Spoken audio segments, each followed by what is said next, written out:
প্রধান উপদেষ্টার তথ্য সচিব তার ব্যক্তিগত তথ্য যে কথা বলছে এগুলো রাষ্ট্রীয় কথা না, সরকারি কথা না। আমি ওরকে এই জন্য গালাগালি করছি, নিন্দা জানাচ্ছি।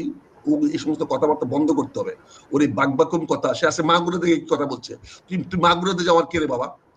তুই প্রধান উপদেষ্টা যেখানে যাবে তার সঙ্গে সঙ্গে যাবে। তুমি কেন মাগুরে যাওয়ার কে? হ্যাঁ, তুমি মাগুরে বক্তব্য দেওয়ার কে? তুমি রেল স্টেশনের উদ্বোধন করা কে? তুমি কোনখানে তুমি যদু আসছে রে বাবা? হ্যাঁ, তুমি একটা চাকর, তুমি তার তোমার প্রধান উপদেষ্টার আশপাশে ঘোরাঘুরি করবা। উনি কখন কি বলে, উনি কাশি দিলে তুমি সে কাশির কথা জানাবা, উনি হাসি দিলে হাসির কথা জানাবা। আপনাকে একটা প্রশ্ন করি, এই যে আমি প্রশ্নটা করেছিলাম আপনাকে, এই ছাত্র সংসদ নির্বাচন দিয়ে কি মানে গতকালকে দেখলাম প্রধান উপদেষ্টার প্রেস সেক্রেটারি বলেছেন যে আমরা ডাকসু নির্বাচন করে টেস্ট করেছি জাতিসংঘ। এই ছাত্র সংসদের সঙ্গে জাতীয় সংসদের মতো বিশাল কর্মযোগ্য মহাযোগ্য এটার সঙ্গে এটার মিলানোর মানে কি? তা আসলে ছাত্র সংসদ যারা সামাল দিতে পারতেছে না, জাতীয় সংসদ নির্বাচন তারা কেমনে করবে? আপনার কি মনে হয়? আপনি করলেন দুইটাকে দুই রকম করলেন। প্রথম কথা, একটা ইডিয়েটের স্টেটমেন্ট দিলেন, he is idiot, he is stupid. আমার কাছে সরকারের প্রধান উপদেষ্টার মুখপাত্র, সরকারের প্রধান উপদেষ্টার মুখপাত্র নয়, সে সরকারের, সে প্রধান উপদেষ্টার প্রেস সেক্রেটারি। আপনাদের কাছে খুব গুরু মনে হতে পারে, সে একটা কর্মচারী, সে একটা চাকর, ব্যক্তিগত চাকর। সে প্রধান উপদেষ্টা ব্যক্তিগত চাকর, সে রাষ্ট্রের কিছু না, সরকারের কিছু না। এই ইডিয়েটটা আপনাদের কাছে অনেক বড়, কারণ আপনাদের রুটি রোজগারের উপরে সে হাত রাখতে পারে। ইডিয়েট কি বললো এটা নিয়ে আমার প্রশ্ন না। আজকেও আমি যেটা দেখছি যে এই তথ্য প্রধান উপদেষ্টার তথ্য সচিব তার ব্যক্তিগত তথ্য যে কথা বলছে এগুলো রাষ্ট্রীয় কথা না, সরকারি কথা না। আমি ওরকে এই জন্য গালাগালি করছি, নিন্দা জানাচ্ছি। ও এই সমস্ত কথাবার্তা বন্ধ করতে হবে। ওর এই বাকবাকম কথা, সে আছে মাগুরে থেকে কথা বলছে। তুই মাগুরেতে যাওয়ার কে রে বাবা? তুই প্রধান উপদেষ্টা যেখানে যাবে তার সঙ্গে সঙ্গে যাবে। তুমি কেন মাগুরে যাওয়ার কে? হ্যাঁ, তুমি মাগুরে বক্তব্য দেওয়ার কে? তুমি রেল স্টেশনের উদ্বোধন করা কে? তুমি কোনখানে তুমি যদু আসছে রে বাবা?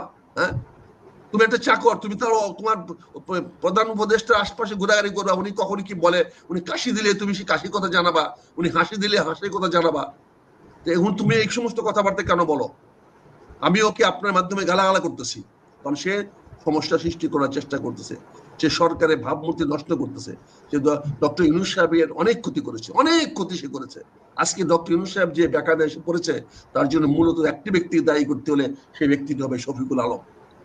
সে সবাইকে অ্যান্টাগনাইজ করেছে, সবাইকে সে আপনাদের মানুষের উপরে একটা অহেতুক চাপ সৃষ্টি করে, প্রেসের উপরে, মিডিয়ার উপরে বিভিন্ন ধরনের অহেতুক চাপ সৃষ্টি করে পরিবেশকে ঘোলা করার চেষ্টা করছে। আর এই নির্বাচনগুলো সুষ্ঠু হচ্ছে, নিরপেক্ষভাবে হচ্ছে, সুন্দরভাবে হচ্ছে। এখানে সরকারের কিছু করার নাই। বিশ্ববিদ্যালয়গুলো অটোনমাস এবং বিশ্ববিদ্যালয়ে সকল শিক্ষিত মানুষ কাজ করে, তারা নির্বাচন সুষ্ঠুভাবে করাচ্ছে। এখানে দয়া করে আমরা এই নির্বাচনে পরাজিতের পক্ষে কেউ নিয়েন না। আমরা পরাজিতের পক্ষে তখনই নিব যখন যদি কাউকে জোর করে পরাজিত করা হয়। যদি কাউকে জোর করে পরাজিত করা হয় তাহলে আমরা অবশ্যই সে পরাজিতের পক্ষ নিব। কিন্তু যেখানে সাধারণ ছাত্রছাত্রীরা, যেখানে সাধারণ ছাত্রছাত্রীদের ভোট পাওয়ার কি যোগ্যতা আছে ছাত্র দলের, বা কি যোগ্যতা আছে যারা ভোট চাচ্ছে, তারা কয়জন ছাত্রদের পাশে গিয়ে দাঁড়িয়েছে, তারা কয়জন ছাত্র কল্যাণের জন্য কাজ করেছে, তারা গত 15 বছর আমার ছাত্র দলের ছেলেরা আন্দোলন নিয়ে ব্যস্ত ছিল, তারা জেল জুলুম নির্যাতনে ব্যস্ত ছিল। তাদের পক্ষে সাধারণ ছাত্রদের কাছে যাওয়া সম্ভব ছিল না, এবং গত 1 বছরও তারা সেটা সম্ভব করতে পারে নাই। তারপরেও তারা অনেক ভোট পেয়েছে। ঢাকা বিশ্ববিদ্যালয়ে 5,000-এর বেশি ভোট পেয়েছে ছাত্র দলের ছেলেরা। সেখানে আমি মনে করি যেখানে গত 15টি বছর তারা বিশ্ববিদ্যালয়ে যেতেই পারে নাই, দাঁড়াতেই পারে নাই, তারা বিশ্ববিদ্যালয়ে কোনো কর্মকাণ্ডে অংশগ্রহণ করতে পারে নাই, সেখানে তাদের বিজয়ী হওয়ার সম্ভাবনা তো এমনিতেই ছিল পিছনে। সেখানে তারা যে 5,000 ভোট পেয়েছে, আমি এটাকে বলে করি অনেক বড় অর্জন, অনেক বড় বিজয়। আপনাকে ছাত্র দলের সাধারণ ছেলেরা আমাদেরকে ভোট দেওয়ার জন্য যে পটভূমিকা তৈরি দেওয়া ছিল, সেই পটভূমিকা তো আমরা তৈরি করতে পারি নাই। আমরা তো গত 15 বছরে ছাত্রদের পাশে গিয়ে দাঁড়াতে পারি নাই, বরঞ্চ তাদেরকে বিভিন্ন বিপদে আপদের মধ্যে ফেলে দিয়েছি। আমাদের আন্দোলনের শরীক করতে গিয়ে তাদেরকে আমরা অনেক অনিশ্চয়তার মধ্যে ফেলে দিয়েছিলাম। তাদের মধ্যে অনেক অভিমান থাকতে পারে, সেই অভিমানের ফল হয়তো আমাদেরকে ভোট দেয় নাই। কাজে আমি এটাকে নেতিবাচক ভাবে দেখছি না। আমি মনে করি যে এখান থেকে আমাদের শুরু হওয়ার, আমরা নিজেদের অবস্থান দেখতে পারলাম, এখান থেকে আমরা এখন শুরু করতে পারবো। আমরা আমাদের অবস্থান নির্ণয় করতে পেরেছি, এখান থেকে আমরা আগামী দিনে ইনশাল্লাহ শুভর দিকে যেতে পারবো, ভালোর দিকে যেতে পারবো, এবং ইনশাল্লাহ আগামী দিনে বিজয় বিএনপির আসবে ইনশাল্লাহ।